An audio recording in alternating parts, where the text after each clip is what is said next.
नमस्कार मित्रांनो, पारू या मालिकेच्या आजच्या भागात आपण बघूया.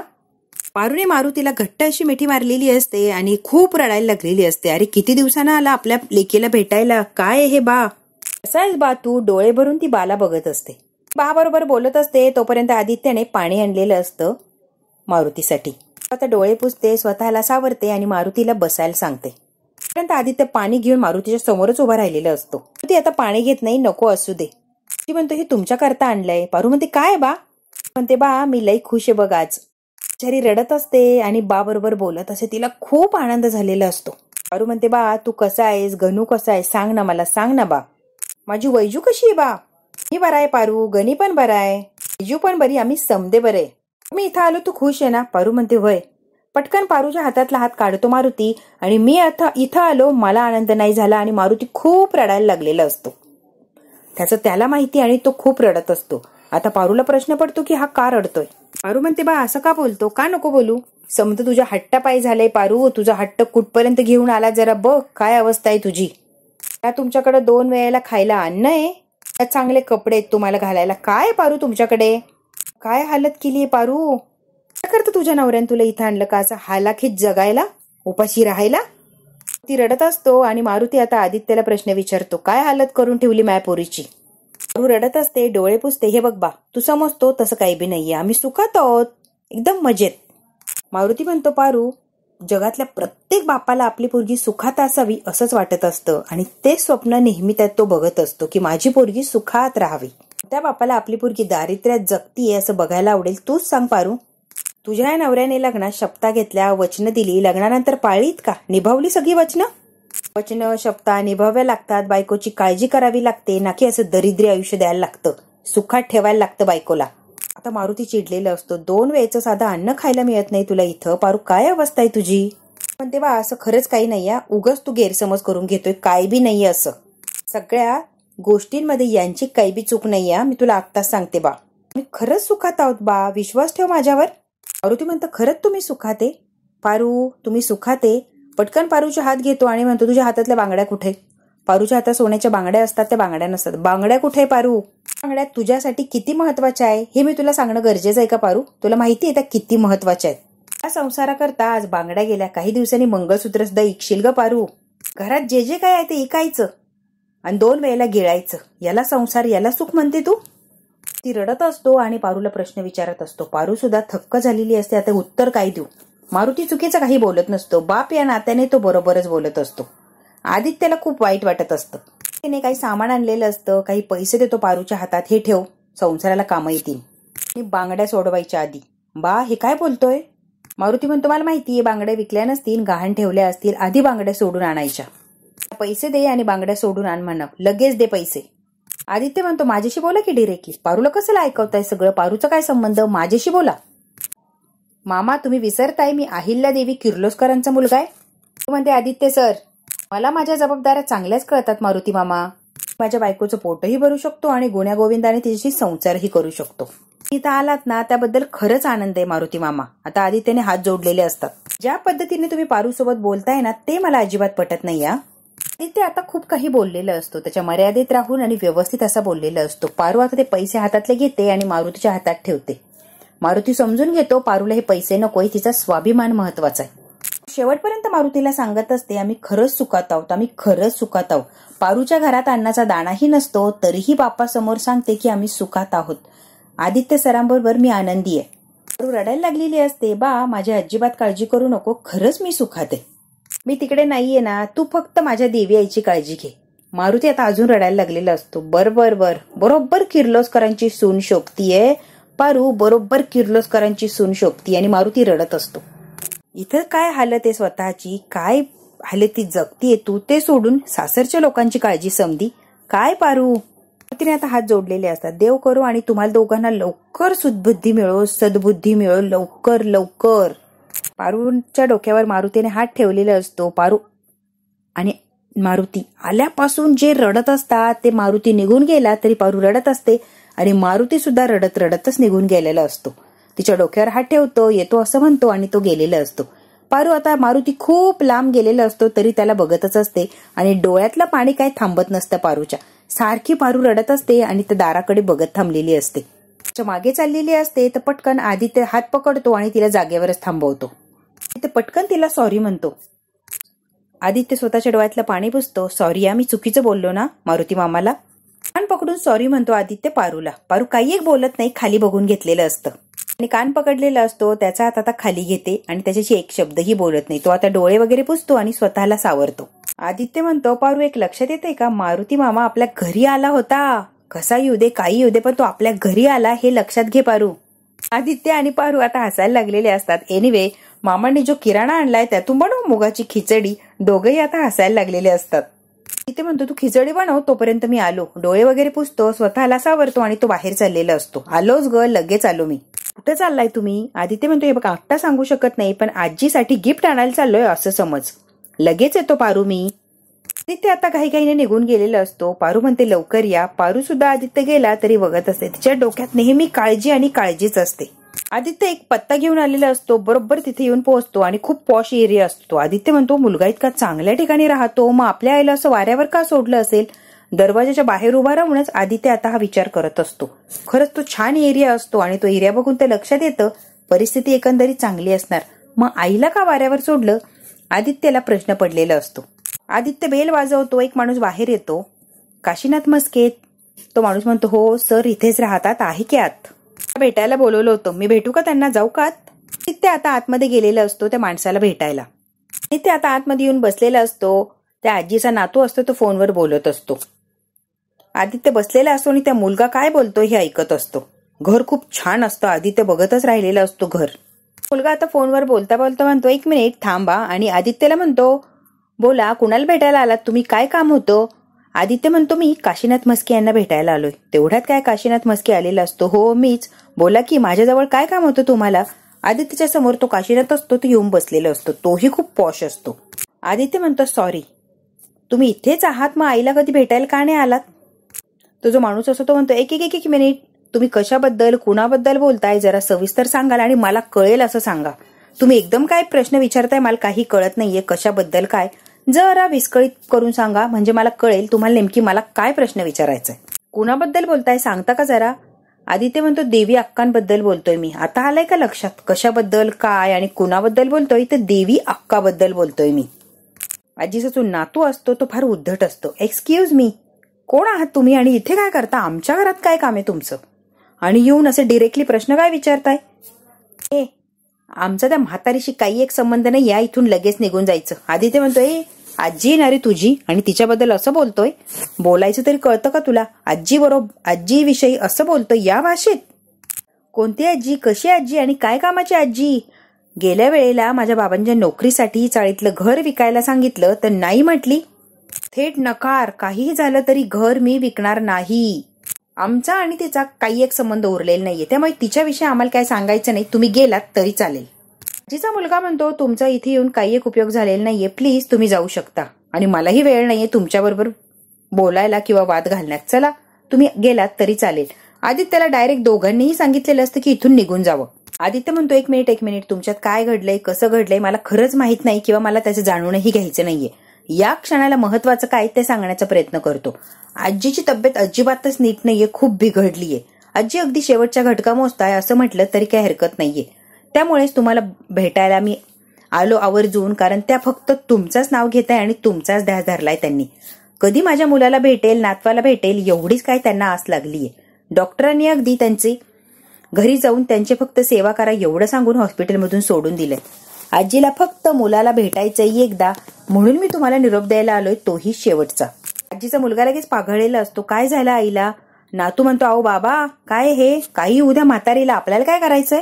म्हातारी जगो किंवा मरो आपल्याला काही एक फरक पडणार नाहीये बाबा, हे लक्षात ठेवायचं बरं. आदित्य म्हणतोय असं बोलू नको, तुझी आजी आहे ती. आणि काय बोलतोय रे, काही कळतंय का तुला? सारखी तुझी आठवण काढत असते आणि सारखं तुझ्या नावाचा जप लावलेला असतो. तिला तुला कधी भेटेल असं झालंय आणि तू तिची मरणाची वाट बघतोय. जे काय हवंय भेटून समजून सांग, ती समजून घेईन ना. मी येणार नाही. आजीचा मुलगा म्हणतोय बाळा असं करू नको, कशी असली तरी माझी आई येते आणि मी तिचा मुलगा, आमचं नातं ही कधीच तुटणार नाही. तिची काळजी मी नाही तर मग कोण घेणार? तिने कुठे जायचं, कुणी तिचा सांभाळ करायचा, कुणी तिची काळजी घ्यायची? माझं कर्तव्य बाळा तिला सांभाळणं, आणि ते मी करणारच. बाबा मला काही माहित नाही आणि ती म्हातारी मला इथे नको या, आता स्पष्ट सांगतोय, परत वाद नको आपल्यात. पण तो बाबा तुम्ही सुद्धा जाणार नाही आणि त्या म्हातारीचं मला तोंड पण बघायचं नाहीये आणि याच्यावरून वाद नको प्लीज. आदित्यला म्हणतोय तू आधी त्यांनी सनकणाची कानाखाली लावलेली असते काय रे उद्धट मुला. त्याने एका कानाखाली ठेवून दिलेली असते ना की त्याची अक्कल जागेवर आलेलीच असते. तू आहेस, तुला तिची किंमत नाही आणि तुझ्यासाठी अगदी मरायला लागलीये ती. जगात जीवाला जीव देणारी माणसं मिळत नाही, तुम्हाला मिळालीये नशीब समजा स्वतःचं, आणि तिचं तोंड बघायचं नाहीये तुला. काय बोलतोस? स्वतःच्या जन्मदात्या आईला असं वाऱ्यावर सोडताना जरा पण लाज नाही वाटली? काय पाप केलंय आईने की तुमच्यासारखा मुलगा तिच्या पोटी आला? करंट्या मुलगा आलाय पोटाला, करंट्या. खरं तर तिला पश्चाताप व्हायला हवा होता.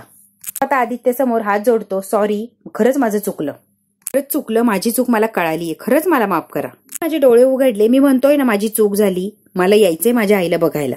ते म्हणतो खरं तर तू पण चल, तिसाठी नको येऊ, वडिलांसाठी तरी चल. आदित्यने दोघांनाही आणलेलं असतं, मुलालाही आणि नातवालाही. पारू आता आजीच्या उशाजवळ बसलेली असते, त्या मुलाला बघते आणि पारू आता पटकन उभी राहिलेली असते. आता आजीच्या उशाजवळ बसलेला असतो, आजी काशीनाथ म्हणून इतकी हसते आणि पटकन उठून उभं राहण्याचा प्रयत्न करते. ती पण रडायला लागलेली असते आणि काशीनाथ सुद्धा रडत असतो. तोंडावरून त्याच्या हात फिरवते. बरं झाला आला पोरा तू, डोळे मिटण्याआधी आला, खरंच बरं वाटलं या म्हातारीला. नातू मात्र दारातच उभा राहिलेला असतो, अगदी विचित्र असा असतो तो. चाळीतली सगळी मंडळी जमलेली असतात. ती रडत असते, लई उशीर केला बघ तू पोरा, आणि आता तोही जोऱ्या जोरात रडायला लागलेला असतो. आई खरंच माझी चूकच झाली, माफ कर माफ कर म्हणून हात जोडत असतो. म्हणते शेवटी आला ना तू. चाळीतले लोक म्हणता बरं झालं आदित्य वडिलांना घेऊन आला, म्हातारीची शेवटची इच्छा पूर्ण झाली. आजीचा नातू म्हणतोय तो माझ्या बाबांना घेऊन आलाय, त्याचे बाबा नाहीये ते माझे बाबा आहे. तो माणूस कोण आहे, आमचा त्याचा काही संबंध नाहीये. ते म्हणतो एक मिनिट जरा शांत आणि हळू बोलतोस का, मी सगळं सांगतो तुला. तो मुलगा म्हणतो हे बघे शहाणपणा करू नको, तू कोण आहेस ते आधी सांग. ते काय करतो रे हा? एकतर तू म्हातारी सोबत राहतो इथे आमच्या घरात, इथल्या लोकांना काय सांगितलं, काय सांगितलं बोल की. आजीचा नातूही म्हणून सांगितलं का, खोटी ओळख करून राहतोय का इथे. चाळीतल्या सगळ्या लोकांना कळतं की आदित्य आजीचा नातू नाहीये, आजीचा आणि आदित्यचा काही एक संबंध नाहीये. आता सगळं काही उलटा विचार करायला लागलेली असतात चाळीतली लोक आदित्यविषयी. खोटं बोलण्यामागचं कारण काय रे? हो, म्हातारीचं घर हवं असेल तुला, बरोबर. म्हातारीने घर आम्हाला दिलं नाही आणि तुला देणार. आदित्य म्हणतोय काय बोलतोय, म्हातारीच्या घरासाठी मी काय इथे राहणार, काय संबंध. इथली लोक आता आदित्यला बोलायला लागलेली असतात, तू आहेच कोण आणि इथे काय करतो, काय संबंध तुझा. आम्हाला खोटं सांगितलं आजीचा नातोय म्हणून इथे राहतोय, तू खोटं का बोलला, इथे कशासाठी आला होता आणि तुझा इरादा तरी काय होता. चाळीतली लोक खूप वेगवेगळी प्रश्न विचारायला लागलेली असतात. अगदी भंडावून टाकलेलं असतं आदित्यला, इतकी प्रश्न विचारलेली असते. त्याला काय म्हणायचंय, त्याला काय सांगायचंय, कोणी काहीही ऐकून घ्यायला तयार नसतं. आदित्य खूप प्रयत्न करत असतो त्यांना समजून सांगण्याचा, पण कुणी मात्र काही एक ऐकत नसतं. अरे इतकी दिवस आमची फसवणूक केली आणि आजीला सुद्धा फसवलंय, नातू म्हणून राहिलाय तिच्याजवळ. ते म्हणतो प्लीज समजून घ्या, माझं ऐकून घ्या. आजीच्या खऱ्या नातवाने आदित्यचं गचंड पकडलेलं असतं. तू आहेस तरी कोण आणि काय इरादा होता म्हणून इथे राहिलास. त्या म्हातारीचं घर पाहिजे तुला. पारू आता लगबगीने आदित्य जवळ जाऊन उभी राहिलेली असते. तो आता हात जोडत असते, सोडा प्लीज सोडा. तो आदित्यचा शर्ट काय सोडायला तयार नसतो. म्हातारीचं घर पाहिजे का, घर बळकवायला आला का, चोरीच्या इराद्याने आला का. अरे तू आलाच कसा इथे, काय इरादा होता. मुद्दाम आता तमाशा मांडलेला असतो त्याने. माझ्या आजीने कधी मला घर दिलं नाही आणि तू घर बळकायला लागलास होय. अरे रे अरे बोल. आजीच म्हणते थांबा, भांडणं करू नका, खरं काय ते मी सांगते तुम्हाला. आजी आता उभं राहायला लागलेली असते. कोणी बी या दोघांना हकलून द्यायचं नाही. रोज माझा खरा नातू आणि हीच माझी नातसून हाय. पोरगा आदित्यला सोडतो आणि म्हातारी जवळ उभा राहतो. त्याच्या वडिलांना बाजूला लोटतो आणि आजीच्या जवळ उभा राहतो. अगं म्हातारे, तुला दिसत नाही, त्याच गोष्टीचा फायदा घेतलाय त्यांनी. तू आंधळी आहेस ना, फायदा घेऊन राहताय या घरात. लगेच धक्क्याने खाली बसलेली असते. म्हातारीचा मुलगा म्हणतो आदित्य काय बोलतोय, कुणाशी बोलतोय, कळतंय का तुला, आणि बोलायची पद्धत कुठची रे ही. मग काय करू मी, तुम्ही सांगा मी करू काय. इतका विचित्र आणि विक्षिप्त मुलगा असतो, अजिबात त्याला वळण नसतं. अगदी बिघडलेला एक नंबरचा असतो. सारखा म्हातारे करत असतो आणि जोरात ओरडत असतो.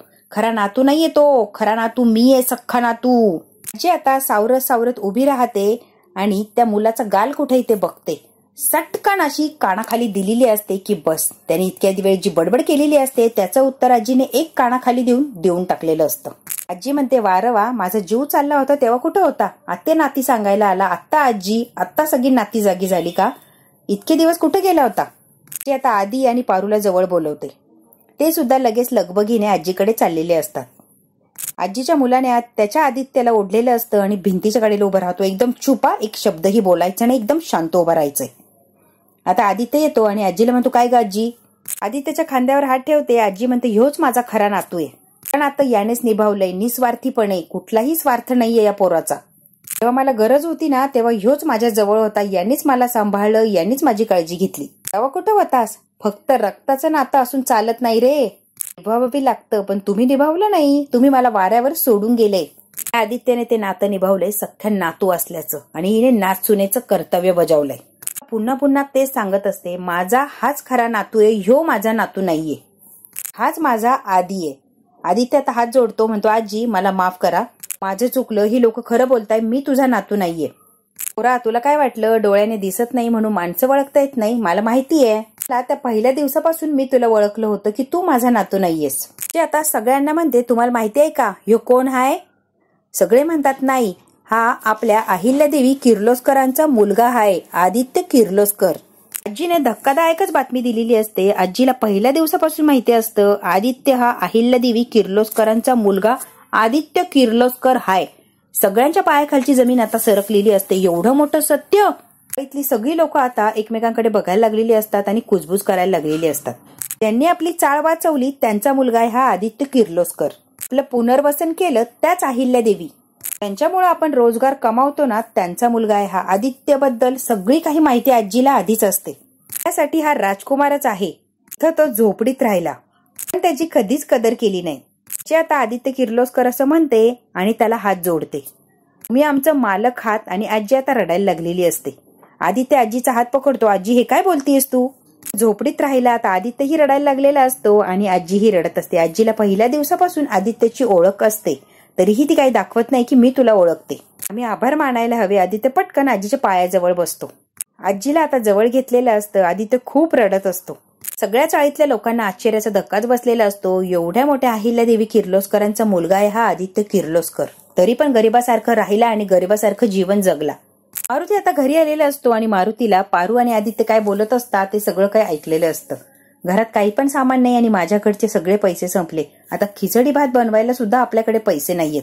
सगळं मारुतीला आठवत असतं आणि तो रडत असतो. पारू कशी आली, पटकन घट्ट अशी मिठी मारली, खूप रडली. सगळी काही पारूची अवस्था मारुतीला सारखी आठवत असते आणि त्याचा मारुतीला खूप त्रास होत असतो. तिथे म्हटलेला असतो, माझ्याशी बोला की डायरेक्टली, पारूला आड का बोलताय, माझ्याशी डायरेक्ट बोला. मारुती म्हणतो, माझी पोरगी 2 वेळच्या अन्नासाठी सुद्धा तरसतीये. काय मिळालं तिला? लग्न करू काय मिळवलं? मारुती रडत असतो. पारूचाच विचार करत असतो. तेवढ्यात काय अहिल्या आलेली असते सूप घेऊन स्वतः मारुतीसाठी. काय हालत केली रे स्वतःची? सावित्रीने सांगितलं जेवण आणलं होतं पण जेवायला तू नकार दिला. असं करून चालणार आहे का? काय चाललंय मारुती हे? असं हरलेलं नाही बघू शकत मारुती मी. मग मी काय करू देवी आई? पापी आहे मॅडम, मी पापी आहे. माझ्यामुळं, माझ्या पोरीमुळं तुम्हाला पोटचा गोळा लांब करायला लागला. महालात राहणारा राजकुमार आज झोपडीत राहतोय. मी खरंच पापी आहे ना, माझ्यामुळे समद झालंय. असं वाटतंय त्यांनी जे केलं त्यात ते समद मिळालंय, पण तरी सुद्धा ते सुखी नाहीयेत. खूप हालाखीचं जीवन जगताय. म्हणतो, माझ्या पारूला तिने केलेल्या पापाची फळं भोगायला लागणार आणि त्याची सुरुवात झालीये. अहिल्या म्हणते, मारुती काय बोलतोस हे? अहिल्या आता ओरडलेली असते की स्वतःच्या मुलीबद्दल असं वेडवाकडं बोलू नको. बघूया आता अहिल्या काय शिकवते मारुतीला, आणि मारुतीचं हे रडणं किंवा ही जी तगमग चालू आहे ते बघून अहिल्याला क्यू येणार का? पारूला आणि आदित्यला माफ करून अहिल्या परत घरात घेणार? हे बघायचं असेल तर बघायला लागणार उद्याचा भाग. हा भाग इथे संपला. व्हिडिओ आवडल्यास लाईक, शेअर, सबस्क्राईब नक्की करा. धन्यवाद.